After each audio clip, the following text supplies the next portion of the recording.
नमस्कार दोस्तों, आज की वीडियो में आपका फिर से स्वागत है। आज हम बात करने वाले एसएससी वेबसाइट के बारे में, जो कि अब नई वेबसाइट बन चुकी है। इसमें आपको ओटीआर करना होगा। जैसे स्कॉलरशिप की वेबसाइट पे आप ओटीआर भर रहे हो, उसी प्रकार इस पे भी आपको भरना होगा। वन टाइम रजिस्ट्रेशन होगी, उसके बाद ही आप किसी भी वैकेंसी के लिए अप्लाई कर सकते हो। तो चलिए हम ओटीआर करके देखते हैं कि किस तरह से होगा। देखिए दोस्तों, अगर आप ssc.nic.in आप सर्च करते हो गूगल पे, तो आपको ये पुरानी वेबसाइट देखने को मिल जाती है। वैसे तो लगती लेटेस्ट की तरह है, लेकिन ये पुरानी वेबसाइट है। यहाँ पे मैंने यूज़र नेम और पासवर्ड डाल के देखा तो यहाँ पे ये इनवैलिड बता रहा है। ठीक है, तो मैं आपको दूसरी वेबसाइट का लिंक डिस्क्रिप्शन में दे दूंगा जो कि अपडेटेड है। तो ठीक है, हम उस वेबसाइट पर चलते हैं। देखिए यहाँ पे इसके लिए आपको काफ़ी सारी चीज़ों की जो ज़रूरत पड़ेगी। तो चलिए बात करते हैं। देखिए यहाँ पे पूरी जो ये ID है, यहाँ पे मैंने ऑलरेडी लॉगिन बना रखा है, तो इसलिए मुझे यहाँ पे ये लॉगिन पेज देखने को मिल रहा है। ठीक है, बट हम रजिस्टर न्यू यूज़र करने वाले हैं, तो यहाँ पे रजिस्टर नाउ पे आपको क्लिक करना है। ठीक है, अगर आप पहली बार इस वेबसाइट पे आ रहे हो। ठीक है, अगर आपका दूसरी वेबसाइट पे था लेकिन आप यहाँ पे ओटीआर करना है, तो भी आपको रजिस्टर यहाँ पे क्लिक करना होगा। ठीक है, उसके बाद यहाँ पे आपको सारी चीज़ें देखने को मिल जाएगी, कितने स्टेप में ये सारी चीज़ें होगी। फिर आपको करना है यहाँ पे कंटिन्यू। देखिए, इसको भरने से पहले मैं आपको ये बता दूं कि आपको अपने सारे डॉक्यूमेंट अपने पास रखने हैं।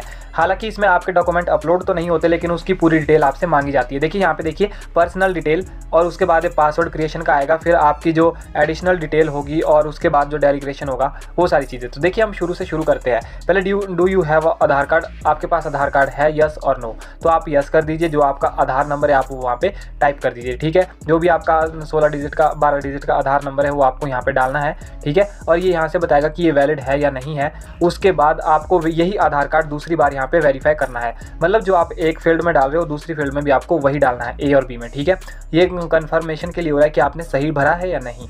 फिर आइडेंटिटी टाइप, यहाँ पे आपने जैसे आधार कार्ड भर दिया है, तो उसके लिए यहाँ पे आइडेंटिटी टाइप आपको सिलेक्ट करने की जरूरत नहीं है। ठीक है, उसके बाद candidate name as per matriculation certificate, मतलब कि जो 10वीं के सर्टिफिकेट पे आपका नाम है, ये तो आपको वही नेम यहाँ पे एंटर करना होता है, जो भी आपका नाम होता है उस हिसाब से। ठीक है, उसके बाद वही नेम आपको यहाँ पे वेरीफाई करते वक्त वही सेम चीज़ लिखनी है। ठीक है, उसके बाद have you ever change your name, अगर आपने कभी नाम बदला है तो यस, अदरवाइज इसको नो पे ही रहने देना है। ठीक है, फिर आपको यहाँ से अपना जेंडर सेलेक्ट कर लेना है। उसके बाद यहाँ पे आपको वेरीफाई जेंडर पे फिर से आपको वही जेंडर सेलेक्ट करना है। फिर डेट ऑफ बर्थ आपको कैलेंडर चूज़ कर लेना है। यहाँ पे इस पर डेट पे क्लिक करना है, और इसको आप ईयर को यहाँ से चेंज कर सकते हो। जैसे कि आपको 2002 में है, उसके बाद यहाँ पे फरवरी जो भी आपका महीना है मार्च कर देते हैं जैसे, और 7 मार्च। ठीक है, इसी तरह से आपको वेरीफाई भी करना है। फिर आपको यहाँ पे फादर नेम डालना है, फादर नेम को वेरीफाई करना है। फिर मदर नेम डालना है, मदर नेम को फिर से वेरीफाई करना है, मतलब कि दोनों बार ये इसको लिखना है। ठीक है, उसके बाद 10वीं के सर्टिफिकेट पे जो भी आपका बोर्ड था वो क्या था, तो आपको यहाँ से सिलेक्ट करना है। जैसे इसमें आपको Himachal Pradesh university, Himachal Pradesh school board, तो ये आपको मिल गया। ठीक है, इस तरह से आपको वेरीफाई भी करना है। फिर आपको रोल नंबर लिखना है। ये जो सारी चीज़ें मैं बता रहा हूँ आपको सभी चीज़ें अच्छे से लिखनी है, और इसमें कोई भी गलती की गुंजाइश नहीं होनी चाहिए, क्योंकि जब भी आप फॉर्म भरोगे तो आपके ये सारी डिटेल ऑटोमेटिकली फिल हो ही आएगी। अब मैंने जैसे आपको बताया कि डॉक्यूमेंट साथ रखने, तो आपको 10th के जो डॉक्यूमेंट में आपका रोल नंबर है वो आपको यहाँ पे टाइप करना है। उसके बाद उसको यहाँ पे रोल नंबर को वेरीफाई करना है। ठीक है, फिर ईयर ऑफ पासिंग आपको लिखा होता है अप्रैल 2019, इस तरह से। तो आपको इस तरह से ईयर भी आपको यहाँ पे सिलेक्ट कर लेना है। जैसे 19 है तो इसके बाद है वेरीफाई ईयर, फिर से आपको 19 कर देना है। इस तरह से जो जो चीज़ें आप भर रहे हो उसको भी वेरीफाई भी करते जाना है। हाईएस्ट क्वालिफिकेशन, अगर आप ग्रेजुएशन कर रहे हो तो आप फिर +2 डाल सकते हो, क्योंकि अभी आपका रिजल्ट नहीं आया होगा। या फिर आप जो ग्रेजुएशन कर चुके हैं वो ग्रेजुएशन डाल दीजिए, जो भी आपकी हाई क्वालिफिकेशन है। ठीक है, मोबाइल नंबर आपको यहाँ से बिल्कुल सही से भरना है, जो भी आपका 8 डिजिट का 10 डिजिट का जो मोबाइल नंबर होगा। और यहाँ पे आपको ईमेल एड्रेस जो भरना होता है। ठीक है, जैसे ही आप यहाँ पे ईमेल एड्रेस भरते हो, उसके बाद यहाँ पे देखिए यहाँ पे लिखा क्या है, तो देखिए यहाँ पे लिखा है कि आपके ईमेल वैलिड होना चाहिए, तभी उस पर एक OTP जाएगा और वेरिफिकेशन लिंक जाएगा। ठीक है, मोबाइल नंबर और ईमेल एड्रेस आपका बिल्कुल सही होना चाहिए। ठीक है, जैसे ही आप नेक्स्ट पे क्लिक करते हो, यहाँ पे आपका योर रजिस्ट्रेशन नंबर आपको यहाँ पे देखने को मिल जाता है। अब आपको रजिस्ट्रेशन नंबर मिल चुका है, आपको इसका कॉपी करना है या स्क्रीनशॉट ले लेना है। उसके बाद आपको करना है कंटिन्यू। जब आप कंटिन्यू पे क्लिक करते हो तो उसके बाद आता है आपका यहाँ पे जो रजिस्ट्रेशन नंबर है। जो रजिस्ट्रेशन नंबर वही जो आपका OTR अभी आपको मिला था वो आपको यहाँ पे भरना है, और उसके बाद यहाँ पे पासवर्ड यहाँ पे आपको आपके मोबाइल नंबर पे भेज दिया गया होगा। देखिए, जो आपका OTR नंबर है, मतलब रजिस्ट्रेशन नंबर है, और पासवर्ड है, ये दोनों चीज़ें आपको एक मैसेज में सेंड कर दी जाएगी। वो दोनों चीज़ें आपको यहाँ पे लिखनी है। जैसे कि OTR नंबर मैं यहाँ पे लिख रहा हूँ, और यहाँ पे जो आपका पासवर्ड है कुछ इस टाइप से जो करैक्टर में होगा वो आपको यहाँ पे डालना है। और उसके बाद आपको कैप्चा कोड भरना है। जैसे यहाँ पे लिखा हुआ है, कैपिटल में होगा तो कैपिटल में लिखना है, स्मॉल में है तो स्मॉल लिखना होगा, और उसी तरह से आपको कैप्चा कोड भरना है। ये सारी डिटेल डालने के बाद आपको साइन इन पे क्लिक करना है। जब साइन इन पे क्लिक करते हो तो आपको यहाँ पे पासवर्ड सेव भी कर सकते हो, और नहीं भी करोगे तो यहाँ पे ऐसा होता है कि देखिए आपको जो ओल्ड पासवर्ड है वो आपको यहाँ पे एंटर करना होगा। जो पासवर्ड आपको मैसेज में आया था आपको वही पासवर्ड यहाँ पे एंटर करना है, और उसके बाद आप यहाँ पे न्यू पासवर्ड बना सकते हो। जैसे कि मैं new@123 लगा रहा हूँ, तो यही पासवर्ड है।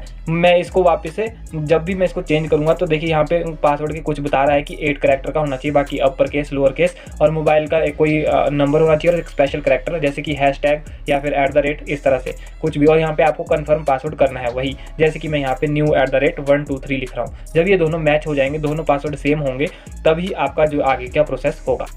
इसके बाद आपको सिक्योरिटी क्वेश्चन पूछता है, जैसे कि आप किस सिटी में बॉर्न हुए थे या फिर आपका स्कूल क्या था। तो मैं यहाँ पे स्कूल नेम कर लेता हूँ। यहाँ पे जो भी आपका स्कूल नेम होगा आपको यहाँ पे जो है आपको डालना होगा, जो भी आपका स्कूल नेम होगा, ठीक है। जैसे मैंने डाल दिया है, वैसे ही दूसरा सिक्योरिटी क्वेश्चन भी आप कहाँ जन्मे थे, तो वैसे ही आप कुछ भी यहाँ पे डाल सकते हो। पर आपको ये सिक्योरिटी क्वेश्चन याद रखने होंगे ताकि बाद में जब आप कभी फॉरगेट करो तो आपको ये सिक्योरिटी क्वेश्चन देखने को मिले।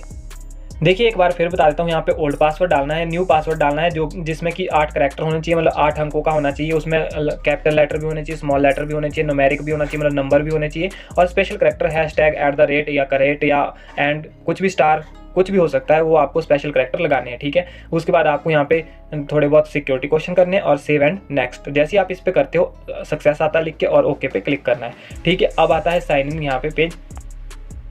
अब वही पेज आपके सामने दोबारा से आ गया है, जहाँ पे आपको फिर से रजिस्ट्रेशन नंबर डालना है और यहाँ पे आपको पासवर्ड डालना है। लेकिन इस बार आपको पासवर्ड फॉरवर्ड करने के लिए नहीं आएगा, चेंज करने के लिए नहीं आएगा। अब कैप्चा कोड यहाँ पे आप जैसे ही भरोगे उसके बाद लॉगिन करोगे तो आपके पास आईडी ओपन हो जाएगी। लेकिन याद रखें, जो यहाँ पे आपको पासवर्ड डालना है वो आपको जो मैसेज में आया वो नहीं, जो आपने अपडेट किया है वो वाला पासवर्ड यहाँ पे डालना है। तो जैसे आप पासवर्ड डालोगे लॉगिन करना है, और उसके बाद देखिए आपका यहाँ पे जो मैंने सेव भी कर दिया ये पासवर्ड। अब आता है यहाँ पे आपकी जो बेसिक डिटेल है, देखिए एडिशनल डिटेल है कि आपकी कैटेगरी क्या है। तो यहाँ पे आप कैटेगरी सिलेक्ट कीजिए और फिर से वही प्रोसेस है कि 2 बार आपको ये करना होगा वेरिफिकेशन के लिए, ठीक है। नेशनलिटी आप यहाँ पे हिंदू सिटीजन ऑफ इंडिया रख लेते हैं, और उसके बाद यहाँ पे contact detail for other nationality, तो इसका आपको भरने की ज़रूरत नहीं है, ना आप भर सकते हो उसको। तो यहाँ पे है विजिबल आइडेंटिफिकेशन मार्क्स, तो यहाँ पे आप गुड लिख सकते हो, मैंने गुड लिख दिया है। उसके बाद यहाँ पे है are you person with disability, अगर आप डिसेबिलिटी मतलब आपका अपंगता दिव्यांगता है तो आप इसको यस करें, अदरवाइज नो रखिए, ठीक है। उसके बाद यहाँ पे नीचे आएंगे तो यहाँ पे एड्रेस डालना है, जो भी आपका एड्रेस होगा इस तरह से आपको पूरा टाइप करके लिखना है। और उसके बाद यहाँ पे स्टेट सेलेक्ट करना है, जैसे कि आपका स्टेट यहाँ पे हम हिमाचल सेलेक्ट कर लेते हैं, तो देखिए थोड़ा डाउन आके आपको हिमाचल मिल जाएगा। फिर डिस्ट्रिक्ट आपको लास्ट में सोलन मिल जाएगा। इस तरह से आप भी सिलेक्ट कर सकते हैं। मैं जिसका भर रहा हूँ उनका भी यही है, तो इस हिसाब से आप यहाँ पे सारी चीज़ें कर सकते हो। और अब आता है कि परमानेंट एड्रेस, अगर आप उसी एड्रेस पे रहते हो जो आपने पहले दिया है, मतलब आपका जो बेसिक एड्रेस है, तो आप उसको यस कर दीजिए। अदरवाइज अगर आप कहीं और रह रहे हो, मतलब अभी थोड़ी देर के लिए या थोड़े टाइम के लिए, तो आप इसको नो करके वो वाला एड्रेस भी यहाँ पे डाल सकते हो। मैं फिलहाल यस कर रहा हूँ ताकि दोनों सेम हो जाए। देखिए दोनों एड्रेस मैच कर चुके हैं, और अब हम करेंगे सेव एंड नेक्स्ट। सक्सेस आ चुका है लिख के, फिर से हम ओके कर देते हैं। अब बता रहा है OTR रजिस्ट्रेशन वाली यहाँ पे जो डिटेल है, तो हम यहाँ पे करते हैं आई एग्री कि हमने इसकी टर्म्स को पढ़ लिया है कि मैं जो ये डिटेल भर रहा हूँ मेरे नॉलेज में ये बिल्कुल सही है। दूसरा ये कि ये मैं खुद ही कर रहा हूँ, मतलब कि ये जो ये मेरी डिटेल अपनी पर्सनल की है। आप चाहो तो प्रीव्यू OTR पे भी क्लिक कर सकते। अगर आप रिव्यू पे करते हो तो यहाँ पे आपको बेसिक डिटेल देखने को मिल जाएगी कि आपका क्या आधार नंबर है, क्या आपने जो डिटेल भरी वो सही है। यहाँ पे सारी चीज़ें आपको देखने को मिल जाएगी। अगर आपको इसका PDF चाहिए तो आप प्रिंट बटन पे क्लिक करेंगे। जैसे ही प्रिंट पे क्लिक करते थोड़ा सा प्रोसेस होगा और आपको जो PDF यहाँ पे डाउनलोड आपके फ़ोन में होने लगेगी।